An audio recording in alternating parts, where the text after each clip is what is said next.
ठीक है, मान लीजिए आपको यदि ये सवाल आ जाए कि किसी अवतल दर्पण की, किसी अवतल दर्पण की वक्रता त्रिज्या, वक्रता त्रिज्या 14 cm है, तो उसका फोकस दूरी क्या होगी? उसका फोकस दूरी क्या होगा? ठीक है, मान लीजिए ऐसा सवाल यदि आपको आ गया, ठीक है, तब आप क्या करेंगे? बहुत सिंपल सवाल है, ऑब्जेक्टिव में आता। यह सवाल जब भी आएगा आपको वक्रता त्रिज्या और फोकस वाला, तो प्राय आपको ऑब्जेक्टिव में ही आएगा। ठीक है, यहां पर हम देखेंगे कि वक्रता त्रिज्या आपका 14 है, तो एफ बराबर आप आर बराबर 14 लिखिए। वक्रता त्रिज्या किसको बोलते हैं? आर को बोलते हैं। आर बराबर आप लिखिए 14 cm, और एफ मांग रहा है आपसे, फोकस दूरी आपसे मांग रहा है। फोकस दूरी जो है आप लिखिए, फोकस दूरी आप लिखिए कितना? कुछ नहीं, एफ बराबर फॉर्मूला होता है r/2, ये हो जाएगा 14/2, ये हो जाएगा 7 cm आंसर। इस तरह से आपका सवाल बनेगा। अगर आपको वक्रता त्रिज्या और फोकस दूरी वाला सवाल आ गया तब, कोई जरूरी नहीं, इस तरह से भी आ सकता है। आपको वक्रता त्रिज्या दिया, फोकस दूरी मांग रहा था, फोकस दूरी मांगेगा तो वक्रता, फोकस दूरी देगा तो वक्रता त्रिज्या मांगेगा। ठीक है, देखिए हम चलते हैं आगे अगले सवाल पर। मान लीजिए अगला सवाल आपको इस तरह से हो कि किसी अवतल, अवतल दर्पण की फोकस दूरी, फोकस दूरी 21 सेंटीमीटर हो, तो उसका, उसका वक्रता त्रिज्या क्या होगा? ठीक है, उसकी वक्रता, वक्रता त्रिज्या क्या होगी? मान लीजिए अगर आपको ऐसा सवाल आ गया, तब आप क्या करेंगे? एकदम प्रेम से लिखेंगे। ठीक है, आपका क्या दिया हुआ है? फोकस दूरी दिया हुआ है, एफ बराबर आपका 21 सेंटीमीटर हो गया। उसके बाद क्या मांग रहा है? वक्रता त्रिज्या मांग रहा है। आर बराबर लिखिए व्हाट, आर बराबर जो होता है क्या होता है? 2f होता है ना? आर बराबर क्या होता है? 2f होता है। तो 2 गुना x 21 कर दीजिए, ये आपका हो गया 42 cm आंसर। इस दोनों में से किसी भी तरह का सवाल आपको आएगा, ध्यान रहे, अगर वक्रता त्रिज्या दिया रहे तो फोकस उसकी, फोकस दूरी उसकी आधी होगी, और फोकस दूरी दिया रहे तो वक्रता त्रिज्या उसकी 2 गुनी होगी। यह बात आपको ध्यान में रहना बहुत आवश्यक है। ठीक है, अब हम अगले सवाल पर चलेंगे। अगला सवाल आपको अलग तरह से, मतलब आपने दर्पण सूत्र को भी पढ़ा है, तो दर्पण सूत्र में क्या होता है? अब पहले यहां पर हम लिख रहे हैं दर्पण सूत्र। दर्पण सूत्र किसको कहते हैं? दर्पण सूत्र कहते हैं 1/v प्लस 1/u बराबर 1/f को। दर्पण सूत्र इसी को बोलते हैं, ध्यान में रखिए आप। ठीक है, ये आपका हो गया दर्पण सूत्र। ठीक है, दर्पण सूत्र हो गया 1/v प्लस 1/u बराबर 1/f। अब देखिए इसमें आपका जो है भी किसको बोलते हैं? भी बोलते हैं प्रतिबिंब दूरी को। ध्यान में रखिएगा, भी किसको बोलते हैं? प्रतिबिंब दूरी को। यू किसको बोलते हैं? वस्तु दूरी को, वस्तु दूरी को। और एफ किसको बोलते हैं? आपको फोकस दूरी को। यह बात आपको पहले से ही मालूम है। वस्तु दूरी आपका हमेशा क्या होगा? ऋणात्मक होगा, माइनस में होगा। ठीक है, बाद बाकी ये सब चिन्ह की परिपाटी के अनुसार देखिएगा। ठीक है, कभी प्रतिबिंब दर्पण के पीछे बनता है, कभी प्रतिबिंब दर्पण के आगे बनता है। दर्पण के आगे बनेगा, अवतल दर्पण के आगे बनेगा तो धनात्मक होगा, अवतल दर्पण के पीछे बनेगा तो ऋणात्मक होगा। ठीक है, हालांकि इस तरह से याद रखना उचित नहीं है, क्योंकि उत्तल दर्पण में दर्पण के पीछे बनता है तब धनात्मक होता है। ठीक है, उत्तल दर्पण में आपको दर्पण के पीछे बनता है तब धनात्मक होता है। ठीक, अवतल दर्पण में आपको दर्पण के जब पीछे बनेगा, ठीक है, तो क्या हो जाएगा, अवतल दर्पण में दर्पण के पीछे अगर बनता है मान के चलिए तो भी धनात्मक ही होगा। ठीक है, दर्पण के पीछे मतलब ध्रुव के उस बगल बनेगा ना, दाईं तरफ बन जाएगा तो धनात्मक होगा, सीधी सी बात है उसमें। ठीक है, आप केवल इसको याद रखिएगा, बात बाकी तो चित्र में दिखाई देता ही है। ठीक है, हम आपको एक सवाल बना के दिखाते हैं। ठीक है, एक सवाल हम आपको बना के दिखाना चाहते हैं। ठीक है,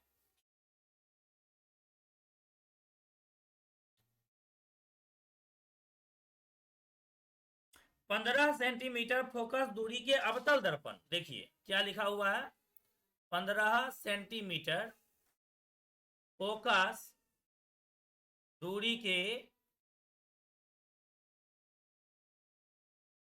अवतल दर्पण से 60 सेंटीमीटर की दूरी पर, ठीक है, एक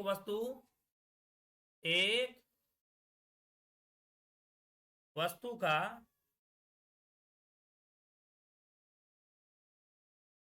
प्रतिबिंब की स्थिति बताएं। ठीक है, मान लीजिए ये सवाल है आपका। सबसे पहले आप क्या करेंगे, आपका देखिए क्या है, सबसे पहले आप दर्पण बनाएंगे। क्या करेंगे,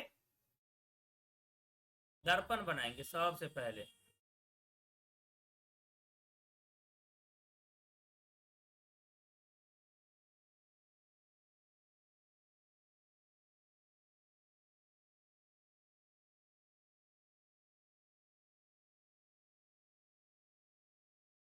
ठीक है, यहां से हम इसको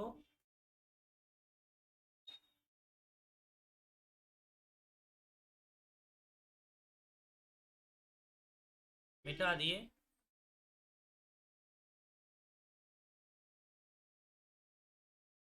इसको हम ऐसे करके पॉलिश भी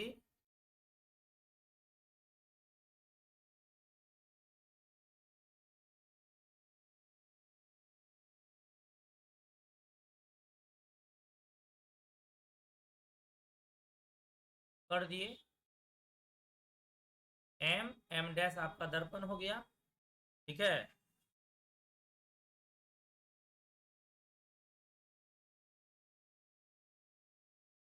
ठीक है, अब आप क्या करेंगे, प्रधान अक्ष एक तो खींच लीजिए, प्रधान अक्ष खींच लीजिए। इस प्रधान अक्ष का, इस अवतल दर्पण का आपको फोकस दूरी 15 दिया हुआ है। फोकस कितना दिया हुआ है, 15। ठीक है, मान लीजिए ये फोकस बिंदु है और ये वाली दूरी जो है ना 15 cm दिया हुआ है, 1 2 3 4 करीब यहाँ आता है। ठीक है, तब ना 60 होगा, कहे कि 60 दूरी सेंटीमीटर की दूरी पर वस्तु है। यहाँ पे एक वस्तु खड़ा कीजिए। ठीक है, उसका कहना है कि हमारा जो वस्तु है अवतल दर्पण में वह, हाँ, 60 सेंटीमीटर की दूरी पर है। तो हम पहले फोकस ले लिए 15 और 60 था, तो उसी का अंदाज से हम वहां से 4 गुना दूरी पर जो है ले लिए हैं। कौन चीज, हम्म,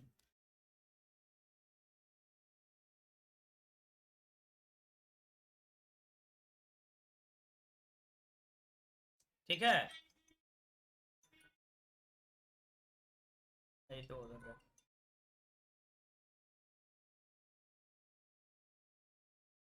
उधर उधर नीचे, उसी को दे दो, उसी को दे दो। ठीक है, अब एक बात आप बताइए, अगर फोकस 15 सेंटीमीटर पर है तो इसका वक्रता त्रिज्या कितना सेंटीमीटर पर होगा, ये बात आप ही बताइए। 30 पर होगा। अगर फोकस 15 है तो लगभग 30 पर क्या हो जाएगा, वक्रता त्रिज्या वक्रता केंद्र हो जाएगा। ठीक है, ये आपका क्या हो जाएगा, यहां से लेकर के यहां तक हो जाएगा आपका 30। देखिए सवाल ऐसे बनाते हैं, पहले आप सवाल को पढ़ेंगे, सवाल को पढ़ने के बाद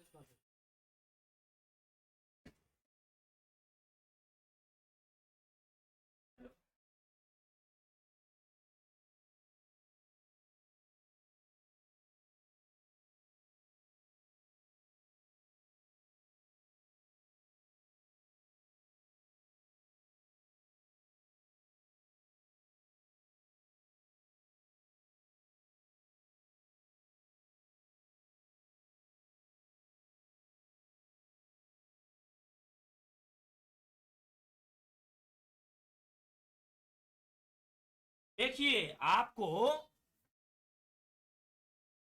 अच्छा एक बात बताइए, हाँ हम ये बोल रहे थे कि आपको सवाल पढ़ने के बाद सवाल के हिसाब से पहले अपना चित्र बनाना पड़ेगा। जब तक आप अपना चित्र नहीं बनाएंगे तब तक आप किसी सवाल को बनाने के लिए बहुत ज्यादा सक्षम नहीं हो पाइएगा। ठीक है, हालांकि 10-20 सवाल अगर आप बना लेते हैं चित्र बना करके, ठीक है, तो उसके बाद आप बिना चित्र बनाए भी सवाल बना सकते हैं। लेकिन जब तक चित्र नहीं बनाइएगा 10-20-30 सवालों का, तब तक आपको समझ में आने वाला नहीं है, तब तक आप जो है परिपक्व नहीं होइएगा सवाल बनाने में। इस बात का ध्यान आपको रहना चाहिए। ठीक है, तो यहां से ये आपका 30 सेंटीमीटर का ही दूरी है। अब देखिए यहां से इसका एक आप खींचिए, क्या रेखा खींचिए यहां से। ठीक है, मतलब वस्तु से एक किरण निकालिए, वस्तु से एक ऐसा किरण निकालिए जो कि आपको जो है प्रधान अक्ष के बिल्कुल क्या हो, समांतर हो। ठीक है, उजला किरण हमको लेना था।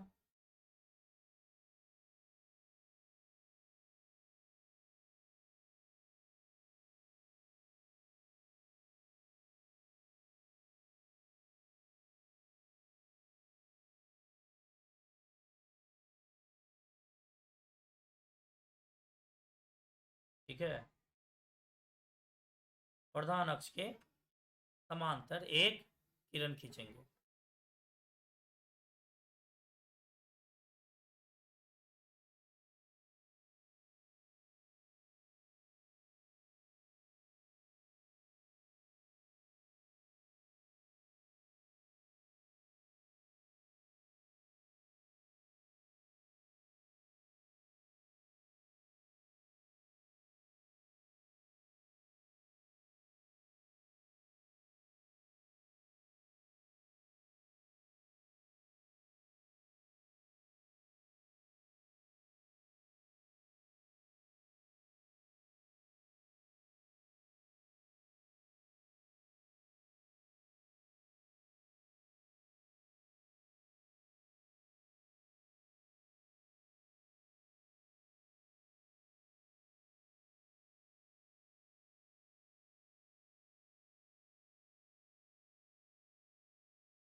यहाँ से हम क्या करेंगे, एक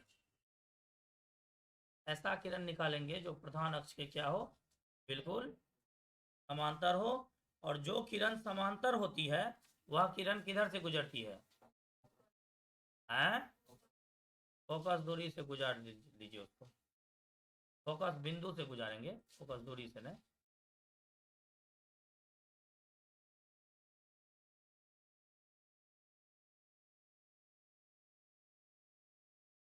बस जा रहा है।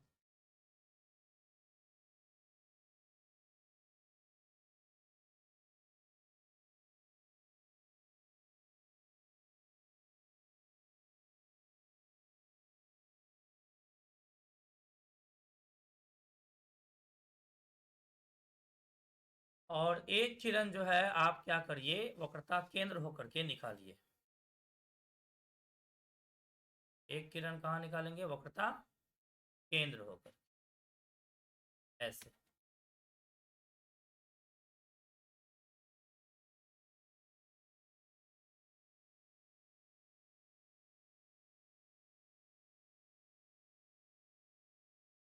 ठीक है। और वक्रता केंद्र से होकर के आने वाली किरण उसी पथ पर क्या होती है, मुड़ जाती है, तो मोड़ दीजिए उसको।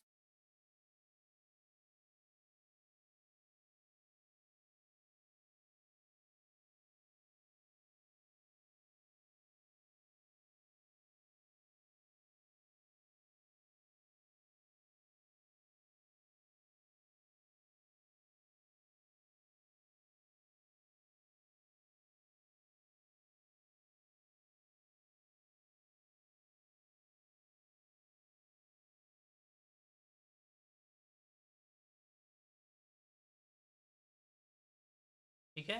जहां पे काटा,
क्या वाला पिन आपका?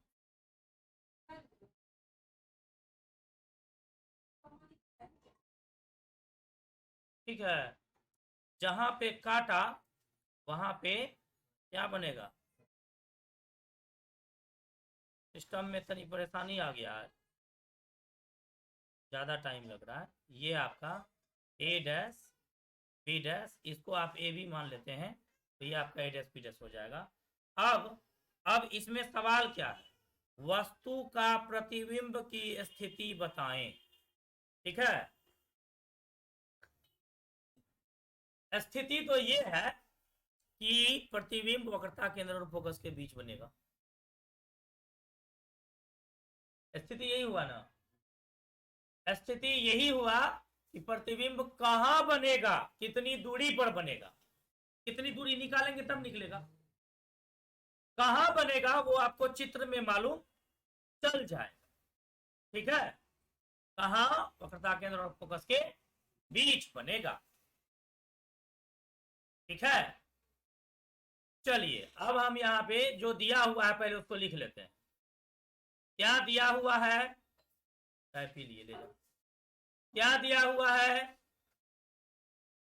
कि 15 सेंटीमीटर फोकस दूरी, मतलब एफ दिया हुआ है। अब ये वाला एफ माइनस में लें कि प्लस में, ये कैसे समझेंगे, है कि ई बिना समझे नहीं होगा काम।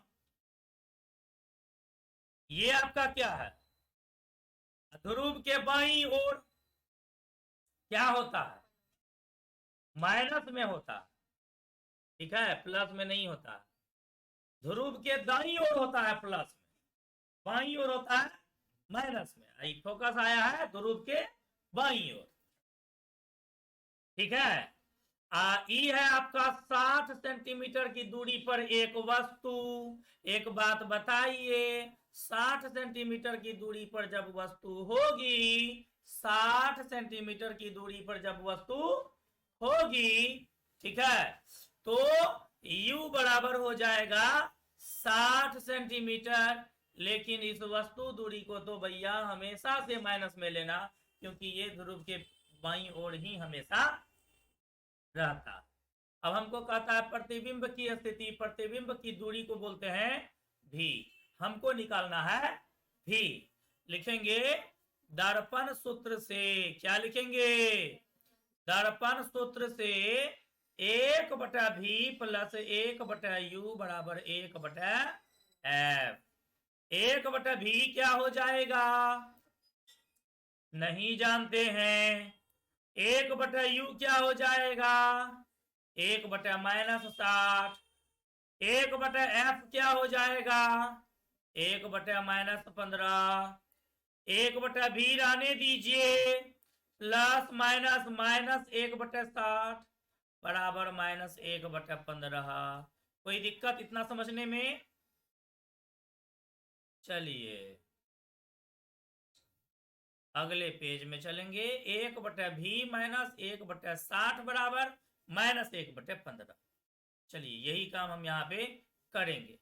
1/v बराबर -1/15 रहने दीजिए, और -1/60 जो बराबर के उस बगल था उसको +1/60 करके इधर लाइए। ठीक है, एक और बात पते की बताएं कि प्रतिबिंब ध्रुव से बाईं ओर बना है कि दाईं ओर,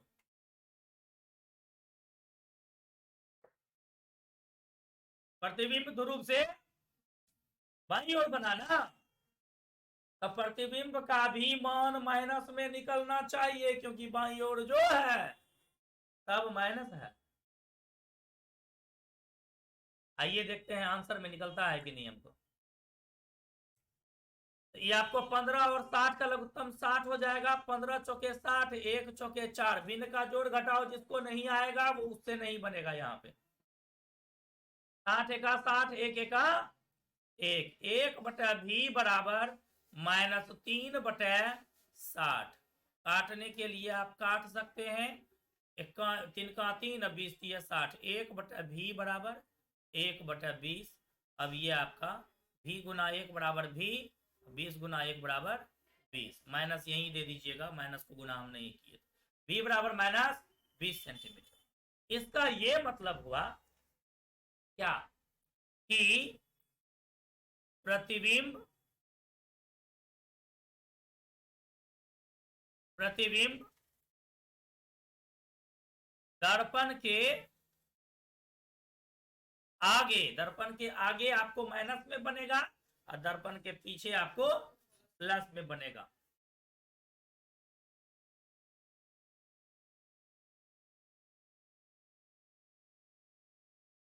ठीक है, दर्पण के आगे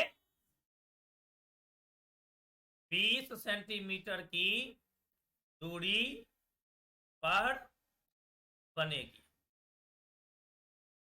और अवतल दर्पण है ना, तो आप वास्तविक प्रतिबिंब लिख सकते हैं सीधे, क्योंकि अवतल दर्पण प्रायः वास्तविक प्रतिबिंब ही बनाती है। आंसर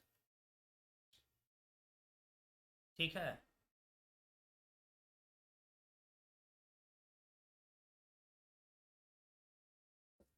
बिना चित्र के भी आप बना सकते हैं कोई भी सवाल को। ठीक है, बिना चित्र के भी आप कोई सवाल को बना सकते हैं। एक उत्तल दर्पण से 20 सेंटीमीटर की दूरी पर एक वस्तु रखी है। चलिए हम इसको बनाते हैं, लिखते हैं इसको। एक उत्तल दर्पण से 20 सेंटीमीटर की दूरी पर एक वस्तु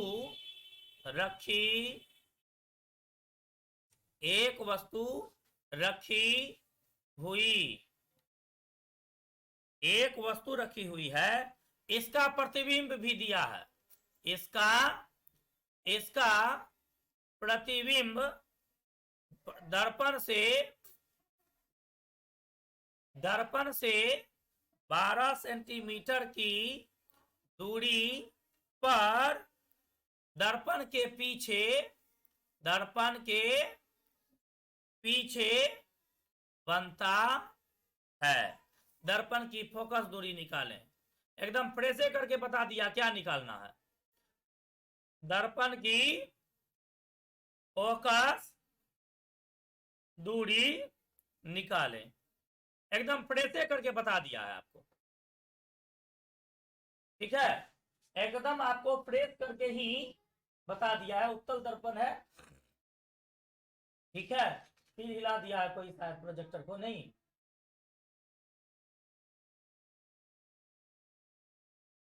ठीक है, तो आपको उत्तल दर्पण से 20 सेंटीमीटर की दूरी पर एक वस्तु है। बताइए इसको आप क्या मानिएगा। U की V की F, 20 सेंटीमीटर की दूरी पर एक वस्तु रखी हुई है।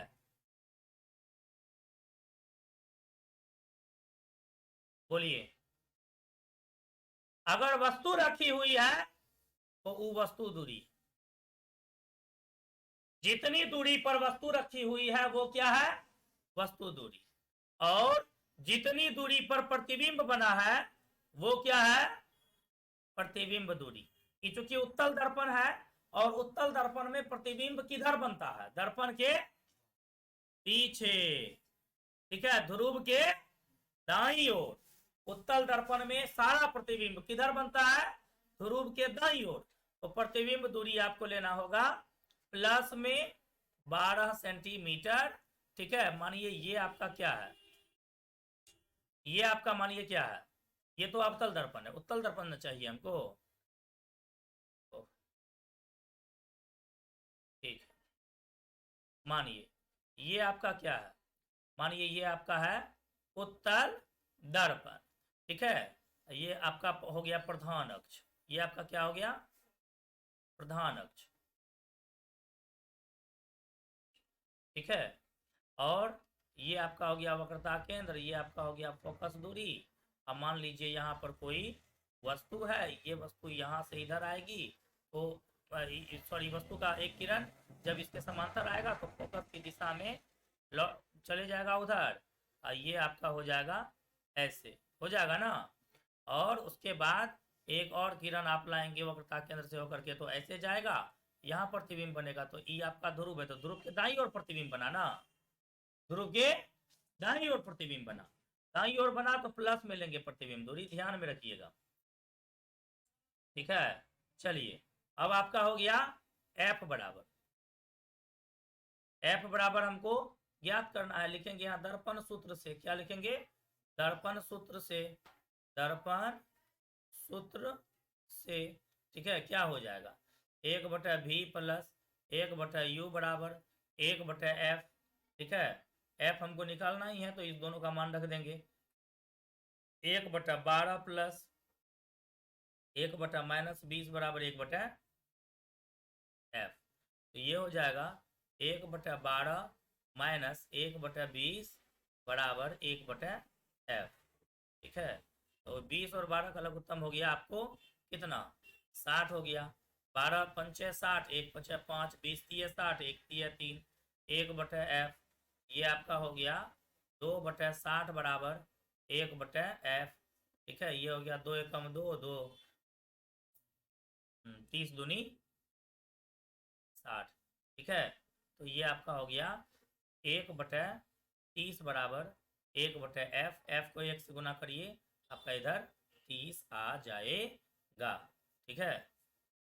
30 गुना 1 बराबर 30 सेंटीमीटर। इसका मतलब ये हुआ कि दर्पण की फोकस दूरी 30 सेंटीमीटर, दर्पण की फोकस दूरी कितना है, 30 सेंटीमीटर है। कोई दिक्कत समझने में नहीं, आगे बढ़ेंगे, ठीक है। अगला सवाल भी आपको एक ठो बताते हैं, कोई आवर्धन वाला सवाल बताते हैं, ठीक है। हाँ, ये एक सवाल है, मान के चलिए एक अवतल दर्पण के सामने उसके अक्ष पर 10 सेंटीमीटर की दूरी पर वस्तु का 3 गुना आवर्धित वास्तविक प्रतिबिंब बनता है, तो प्रतिबिंब की स्थिति क्या होगी। आवर्धन वाला सवाल भी आता है, ठीक। देखिए आपको बहुत बड़ा कहेगा दर्पण सूत्र को साबित करें, अन्यथा एगो सवाल दे देगा कोई बनाने में, दर्पण सूत्र को साबित करने में आधा घंटा लगेगा, और सवाल बनाने में 5 मिनट भी नहीं लगेगा। देख लीजिए कितना समय लगता है सवाल बनाने, नंबर रहेगा सेम है। सवाल बनाने सीख लीजिएगा तो ऑब्जेक्टिव में अगर कोई ऐसा सवाल आता है आपको तो बहुत आसानी से 1 नंबर आपको मिल जाएगा। तो इसलिए सवाल भी बनाना बहुत आवश्यक होता है, इस बात को ध्यान में रखिए। चलिए एक सवाल हम लिख रहे हैं, एक सवाल है, एक आवर्धित प्रतिबिंब कौन दर्पण बनाता है। याद रखिएगा अवतले दर्पण तो बनाता, उत्तल नहीं बनाता। आवर्धित प्रतिबिंब अवतल दर्पण ही बनाता है, गांठ बांध लीजिएगा इस बात का। एक अवतल दर्पण, अवतल दर्पण के सामने, एक अवतल दर्पण के सामने उसके अक्ष पर 10 सेंटीमीटर दूर रखी। अब बताइए ये 10 क्या है, रखी वस्तु का 10 क्या है, बोलिए। वस्तु का 3 गुना आवर्धित प्रतिबिंब, 3 गुना आवर्धित प्रतिबिंब, 3 गुना आवर्धित प्रतिबिंब, आवर्धित वास्तविक प्रतिबिंब, क्या वास्तविक है, 3 गुना आवर्धित वास्तविक प्रतिबिंब बनता है। प्रतिबिंब की स्थिति क्या होगी, प्रतिबिंब की स्थिति क्या होगी, ठीक है। प्रतिबिंब की स्थिति क्या होगी, एक अवतल दर्पण के सामने उसके अक्ष पर 10 सेंटीमीटर पर रखी एक वस्तु का 3 गुना, तो 10 क्या है? 10 सेंटीमीटर पर क्या रखा हुआ है, तो ये क्या हुआ है? हाँ यू हुआ, ये क्या हुआ, यू बराबर 10 सेंटीमीटर, ठीक है। 3 गुना, 3 गुना 4 गुना 5 गुना 8 गुना 10 गुना वाला बात हो, उसको आप एम मानिएगा, वो आवर्धन है, वो क्या है, आवर्धन है। क्या है वो, आवर्धन है। और अवतल दर्पण का आवर्धन, दर्पण का आवर्धन माइनस में लिखेंगे हम, -3, ठीक है। दर्पण का आवर्धन हम माइनस में लिखेंगे, ठीक है। अब कहता है कि प्रतिबिंब की स्थिति क्या है। अब बहुत आसानी से हम इसको बना सकते हैं, लिखेंगे आवर्धन सूत्र से। क्या लिखेंगे? आवर्धन, आवर्धन सूत्र से m बराबर होता है माइनस v बटा यू। क्या होता है? माइनस v बटा यू। m के जगह पर आप दे दीजिए -3, ठीक है। अब माइनस v बटा यू के जगह पर आप दे दीजिए माइनस v बराबर नहीं जानते हैं, रहने दीजिए, u बराबर क्या हो जाएगा? -10, ठीक है। तो ये आपका हो जाएगा -3 बराबर ई माइनस कटिए गया तो v बटा 10 बटा में कुछ नहीं तो 1, v गुना 1 करिएगा, ठीक है। क्या हो जाएगा? v गुना 1 करिएगा तो v हो जाएगा, 10 गुना -3 करिएगा 30 हो जाएगा। इसका मतलब ये हुआ कि प्रतिबिंब जो है स्थिति क्या होगी? इसका मतलब ये हुआ कि प्रतिबिंब जो है वह दर्पण के सामने, आप सामने लिखिए कि आगे लिखिए, एक के बात है, ठीक है। हम यहाँ पर लिख देते हैं आगे सामने, एक के बात है। प्रतिबिंब दर्पण के सामने 30 सेंटीमीटर मीटर की दूरी पर बनेगी। ये आपका आंसर हो गया। आवर्धन वाला सवाल ऐसा होता है, ध्यान में रखिएगा, ठीक है। चलिए एक और सवाल कोई लेते हैं। मान लीजिए एक सवाल है, 2 सेंटीमीटर ऊंची एक वस्तु अवतल दर्पण से 10 सेंटीमीटर की दूरी पर रखी गई है, ठीक है। वस्तु दूरी को h बोलते हैं, प्रतिबिंब दूरी को h डैश बोलते हैं, याद रखिएगा। वस्तु दूरी को क्या बोलते हैं? h। प्रतिबिंब दूरी को क्या बोलते हैं? h डैश, ठीक है। 2 सेंटीमीटर ऊंची एक अवतल दर्पण, 2 सेंटीमीटर ऊंची एक अवतल, 2 सेंटीमीटर ऊंची एक अवतल दर्पण से 10 सेंटीमीटर दूरी पर रखी गई है। 2 सेंटीमीटर ऊंची एक वस्तु दे दीजिए, यहां पे वस्तु अवतल दर्पण से 10 सेंटीमीटर की दूरी पर रखी गई है। अच्छा, क्या हुआ फिर? उसका उल्टा तथा वास्तविक प्रतिबिंब, उसका उल्टा तथा वास्तविक प्रतिबिंब, उसका उल्टा तथा वास्तविक प्रतिबिंब दर्पण से 20 सेंटीमीटर की दूरी पर बनता है, दूरी पर बनता है। अवतल दर्पण की फोकस दूरी, अवतल दर्पण की फोकस दूरी ज्ञात करें, अवतल दर्पण की फोकस दूरी ज्ञात करें। चलिए हम लोग हल की तरफ बढ़ेंगे, ठीक है। अब सवाल को पढ़ेंगे। 2 सेंटीमीटर ऊंची एक वस्तु दूरी को h बोलते हैं, प्लस में लेते हैं। वस्तु चूंकि ऊपर की ओर उठा होता है ना, ठीक है, तो वस्तु हमेशा ऊपर की ओर खड़ा रहेगा। तो वस्तु दूरी जो है आपको प्लस में, वस्तु दूरी माइनस में लेना होगा, लेकिन वस्तु की ऊंचाई जो है वो आपको प्लस में लेना होगा। अवतल दर्पण से 10 सेंटीमीटर की दूरी पर रखी गई है, ठीक है। u बराबर -10 सेंटीमीटर हो जाएगा। उसका उल्टा और वास्तविक प्रतिबिंब बना 20 सेंटीमीटर की दूरी पर, ठीक है। वास्तविक प्रतिबिंब तो दर्पण के सामने ही ना बनेगा, तो ध्रुव के बाईं ओर हो गया। ये हो गया आपको -20 सेंटीमीटर की दूरी पर वस्तु का जो है प्रतिबिंब बनेगा। अब कहता है अवतल दर्पण की फोकस दूरी ज्ञात करें, f बराबर ज्ञात करें। एकदम प्रेम से, अगर h दिया है, अगर क्या दिया है तो आपको f निकालना है ना। f निकाल, देखिए u भी f दिया हुआ है, नहीं u भी दिया हुआ है, f निकालना है। f तो आसानी से निकल जाएगा, इसलिए निकल जाएगा, उसमें h का कोई जरूरी हमको नहीं दिख रहा, ठीक है। इसमें हमको h का कोई जरूरी नहीं दिख रहा, ठीक है। यहां पर सीधे आप लिखिए दर्पण सूत्र से, क्या लिखिएगा,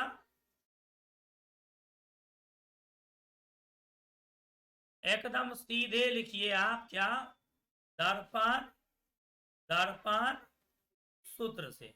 दर्पण सूत्र से क्या हो जाएगा, 1/v प्लस 1/u बराबर 1/f, ऐसे लिख सकते हैं। और एफ ही यदि निकालना है सीधे 1/f बराबर उल्टा के इसको लिख सकते हैं। हमारा मन का गप है, हम 1/f बराबर 1/v प्लस 1/u भी लिख सकते हैं, हमको कोई रोक नहीं सकता। ठीक है, 1/f रहने दीजिए, 1/v दीजिए जो कि -20 होगा, प्लस दीजिए 1/u दीजिए जो कि आपका हो जाएगा -10। ठीक है, अब ये आपका 1/f बराबर हो जाएगा 1 बटा ये आपका -1/20 हो गया, अब -1/10 हो गया। ये आपका हो गया 1/f बराबर 20, 10 का लघुत्तम 20, 20 का 20, 1 का 1, 10 दूनी 20, 1 दूनी 2। ये आपका हो गया 1/f बराबर -3/20, और जब f को हम -3 से गुना करेंगे तो 20 हो जाएगा, और फिर f बराबर निकालेंगे तो आपका 20/-3 हो जाएगा। f बराबर हो गया -20/3 सेंटीमीटर। आंसर, फोकस दूरी आपका निकल गया। ठीक है, इस तरह से सवाल होता है, आप ध्यान में रखेंगे।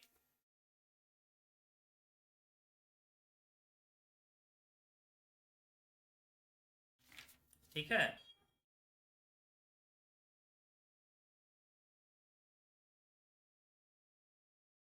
अच्छा आवर्धन भी बोला है निकल। अवतल की फोकस दूरी तथा आवर्धन ज्ञात करें। क्या ज्ञात करें, आवर्धन।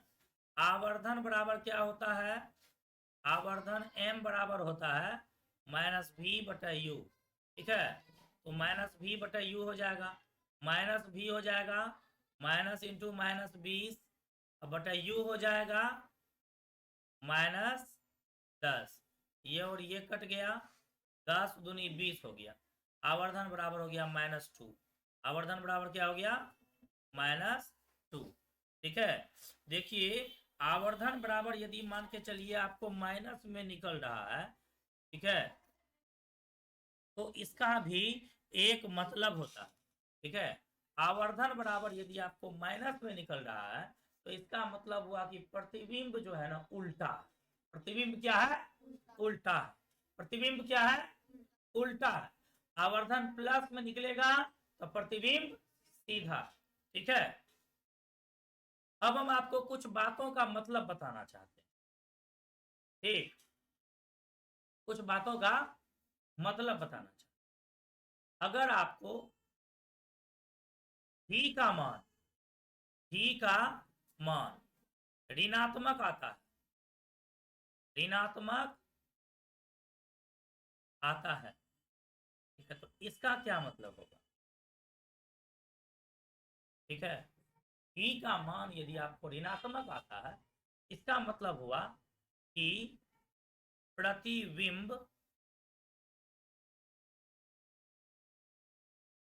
इसका मतलब हुआ कि प्रतिबिंब जो है ये आपको कैसा है, किधर है, दर्पण के सामने, दर्पण के सामने है, तो दर्पण के आगे।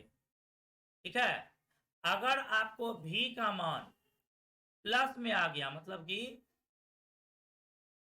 धनात्मक आ गया, ठीक है, इसका मतलब आप समझिएगा कि प्रतिबिंब जो है वह दर्पण के पीछे बना है।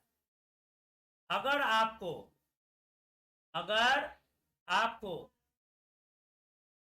f का मान प्लस में आया, f का मान धनात्मक है, आपको धनात्मक हो तो आप समझेंगे कि फोकस बिंदु काल्पनिक फोकस बिंदु है। फोकस बिंदु काल्पनिक है। क्या है, काल्पनिक है, उल्टा। अगर f का मान प्लस में आया तो फोकस बिंदु काल्पनिक है, और यदि f का मान माइनस में आया मतलब कि ऋणात्मक आया, ठीक है, तो इसका मतलब आप समझिएगा कि फोकस बिंदु वास्तविक है। यदि m का मान यदि आपको धनात्मक आया, ठीक है, तो आप समझिएगा कि प्रतिबिंब सीधा है, और सीधा प्रतिबिंब कौन होता है? काल्पनिक वाला प्रतिबिंब होता है। काल्पनिक प्रतिबिंब को आभासी भी कहते हैं, ठीक है। और यदि m का मान आपको ऋणात्मक आए तो समझिएगा कि प्रतिबिंब उल्टा है। क्या है? उल्टा है। और ये उल्टा प्रतिबिंब कौन सा होता है? वास्तविक होता है, ठीक है। इस बात को आप ध्यान में रखेंगे। ये सब कुछ महत्वपूर्ण बिंदुएं थी। बाकी और भी बहुत सारा ऑब्जेक्टिव बीच से बनता है, इसलिए मेरा सलाह रहेगा कि आप किताब जरूर पढ़ें। संभव हो तो 1, 2, 3 किताब पढ़ें। संभव हो तो आप क्या कहते हैं, गैस पेपर भी आप पढ़ सकते हैं। लेकिन बेहतर होता है ऑब्जेक्टिव के लिए कि आप आलोक प्रकाशन का भी किताब पढ़ें, भारतीय भवन का भी किताब पढ़ें, और जो बिहार बोर्ड की अपनी किताब है वो तो जरूर पढ़ें। बिना उसके पढ़े आपका ऑब्जेक्टिव क्लियर नहीं होने वाला है, ठीक है। बहुत जल्द आपको ऑब्जेक्टिव का टेस्ट देखने को मिलेगा, ठीक है। तो आज का क्लास यहीं पर रहने देते हैं। बहुत बहुत धन्यवाद।